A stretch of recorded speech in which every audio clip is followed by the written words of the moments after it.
Hi, I'm Mark Cullen coming to you from the Garden Shed.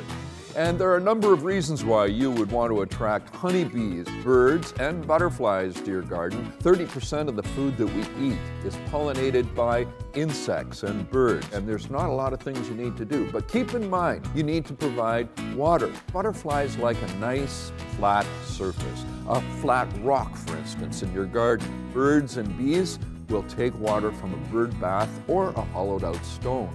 As a general rule, planting native plants will attract the butterflies, songbirds, and of course the honeybees. If you have fruiting plants like blackberries, for instance, mountain ash, service berries, crab apples, they all serve a very special purpose, both when they produce the fruit, but perhaps more importantly, when they're in full bloom. And when you're planting native plants, make sure that you plant in good quality soil.